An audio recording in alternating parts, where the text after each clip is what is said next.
आधी ठंडी आधी गर्मी वाला जादुई गांव। ये भगवान, बड़ी ठंड है। हाय, ये ठंडी ठंडी हवा सीधे जाकर हड्डियों में चुभ रही है। राम जी ही बचाएं ऐसी कड़ाके की ठंड से। पता नहीं ये कैसा जादुई गांव है, पूरे साल बर्फ ही गिरती रहती है। भला होता कि हमारे जादुई गांव में सर्दी नहीं बल्कि 6 महीने ठंड और 6 महीने गर्मियां होती। जहाँ एक तरफ बूढ़ी जमुना अपने जादुई गांव में बर्फ गिरने से दुखी थी, तो वहीं दूसरी तरफ गर्म हिस्से में लू बह रही थी और लावे जितनी गर्मी थी। जुगनी पानी लेके मीलों पैदल चलते हुए घर जा रही थी। हे भगवान, मैं तो पसीने से बिल्कुल नहा धो गई। आग लगे ऐसी गर्मी वाले जादुई गांव को। नदी तालाब सब सूखे पड़े हैं, कितने किलोमीटर दूर से चलकर पानी लाना पड़ता है। इससे लाख गुना अच्छा तो पहले का मौसम था, थोड़ी तो दिक्कत परेशानी होती थी।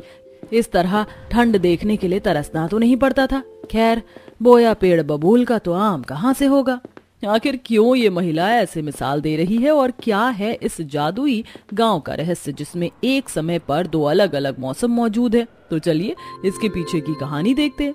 दूर दराज बसा हुआ बलियापुर गांव आज भी बाकी गांव से पिछड़ा हुआ है। वहां कमाने के ज्यादा जरिए उपलब्ध नहीं है। सभी लोगों के घर आज भी मिट्टी के हैं और कुछ लोग फूस की झोपड़ी डालकर रह रहे हैं। गांव में केवल रोजगार के 2 ही साधन मौजूद हैं, खेती बाड़ी और ईंट की भट्टी। आधे लोग किसानी करते हैं और आधे ईंट की भट्टी पर मजदूरी करते हैं। जहां मोहन और हरिया निराश दिल से बातचीत कर रहे हैं। हम किसान लोगों ने दिन रात खून पसीना बहाकर एक एक दिन इस जमीन पर इस उम्मीद से मेहनत की कि खेत में दिन रात हल चलाया, बीज लगाया, खाद पानी दिया कि इस बार हमारी खेत की फसल बहुत अच्छी होगी तो हम साल भर पेट भर कर खा सकेंगे। लेकिन इस बेतहाशा गर्मी के मौसम ने हमारी सारी उम्मीदों पर पानी फेर दिया। अरे ये तो गर्मी के मौसम में हर साल ही होता है। हम जाने कहां कहां से कर्ज उठाकर खेती बाड़ी करते हैं, लेकिन ये गर्मी का मौसम हमारी अच्छी खासी फसल को नुकसान पहुंचाता है। अरे इससे तो अच्छा होता कि हमारे गांव में साल भर ठंड का मौसम बना रहता, तो हमारी फसल भी बर्बाद नहीं होती और मेहनत भी इस कदर जाया नहीं जाती। तुमने बिल्कुल ठीक कहा भाई। अरे तुम किसान लोगों को तो केवल अपनी अपनी पड़ी है। अरे हम मजदूरों के बारे में कौन सोचेगा। हमारी भट्टी तो गर्मी के मौसम में ही चलती है, सर्दियों में तो काम ही नहीं निकलता है।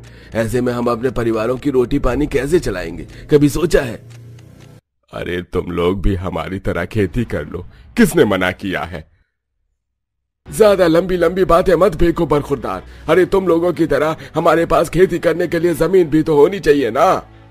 इस तरह मौसम को लेकर लोगों के बीच में लड़ाइयां शुरू हो जाती हैं। तभी गांव की सबसे बूढ़ी महिला सीता काकी आकर दोनों का झगड़ा सुलझाती है। अरे क्या हो गया है तुम दोनों को? इस तरह से लड़ाई क्यों कर रहे हो? एक ही गांव में रहकर इस तरह से एक दूसरे के खून के प्यासे बने हो। पहले ही हम लोग इतने दुख तकलीफों में अपना पेट भर रहे हैं। भाई भाई की तरह रहो, भगवान से प्रार्थना करो, वो सबका बेड़ा पार लगाएंगे। अरे बस करो काकी, अगर सच में भगवान होते तो हमारे गांव की परिस्थितियां इतनी गरीब और दुखदाई थोड़ी ना होती। बात करती हैं।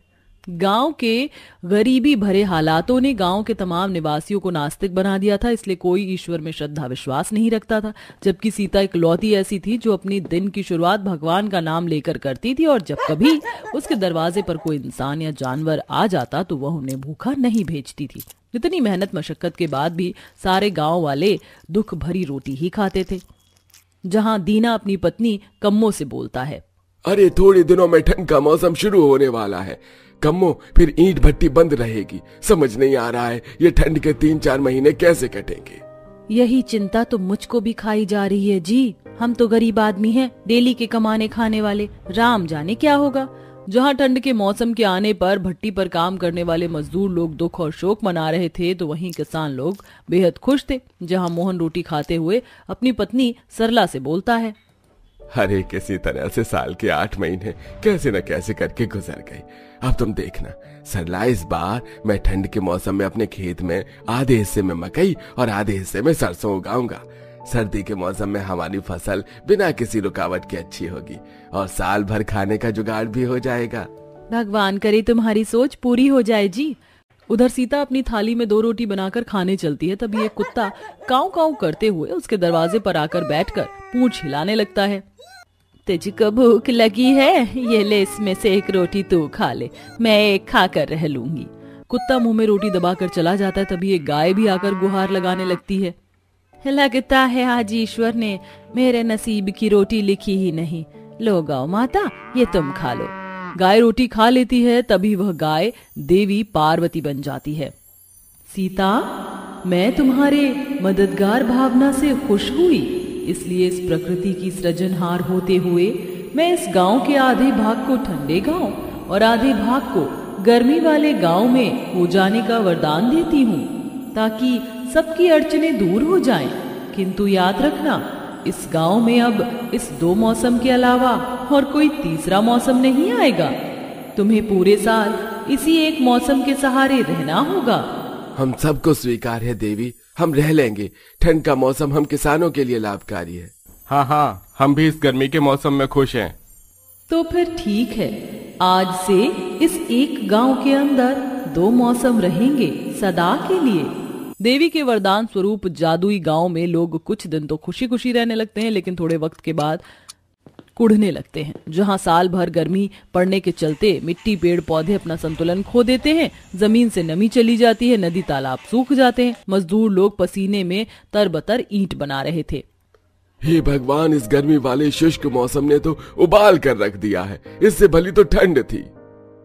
अरे तुमने बिल्कुल ठीक कहा भाई। देखो, इस नवंबर दिसंबर में भी गर्मी के मौसम में थोड़ी भी राहत नहीं है। दिन रात बस लू चल रही है। ऐसा लग रहा है रेगिस्तान में रह रहे हैं।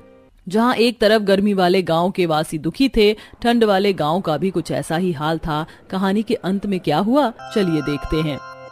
जहाँ सरला शीला दिन रात की बर्फबारी और ठंड से बिल्कुल उकता चुकी थी। इस ठंड ने बड़ा उकता दिया है बहन, जहाँ देखो बर्फ ही बर्फ है। इतने दिनों से सूरज का मुंह भी नहीं देखा है। सही बोल रही हो बहन, ये जादुई ठंडा गांव तो श्राप के जैसा लग रहा है। इससे अच्छा तो पहले वाला मौसम था। न लकड़ी मिल रही है, जहाँ देखो दिन भर कोहरा ही कोहरा छाया है। खिली धूप देखने की इच्छा हो रही है मेरे दिल में। तभी ठंड में ठिठुरते बूढ़े रामू काका बोलते हैं, अरे तुम सब लोगों ने तो ये वरदान मांगा था, अब जियो ऐसे दोहरे मौसम में। अरे मौसम का संतुलन जरूरी होता है। ईश्वर ने जो बनाया था अच्छा बनाया था। हम लोगों ने प्रकृति के साथ छेड़छाड़ की है। हमें अपनी गलती के लिए पश्चाताप करना होगा। सब गांव वाले मिलकर प्रकृति के संतुलन के लिए गुहार लगाते हैं। तभी पार्वती माँ प्रकट होती हैं। क्या हुआ, तुम गांव वालों ने मुझे फिर से स्मरण किया? अब तो मैंने तुम्हारी इच्छा पूरी कर दी है। किसानों को ठंडा गांव चाहिए था, उनके पास ठंडा गांव है। मजदूरों को गर्म गांव चाहिए था, तुम्हारे पास भी गर्म गांव है। अब क्या बाधा है? अपनी भूल को मान लेते हैं और सीता बोलती है, हे माँ, हम सबको हमारी भूल का एहसास है कि मौसम का संतुलन कितना जरूरी है। आपने हमारे जो इस गांव को आधे आधे मौसम में अलग अलग बांटा है, हम आपसे विनती करते हैं इसे फिर से एक गांव बना दीजिए। अलग अलग ठंड और गर्म गांव हमें नहीं चाहिए। आखिरकार तुम्हें इस बात का एहसास हो गया कि मौसम का संतुलन कितना जरूरी है।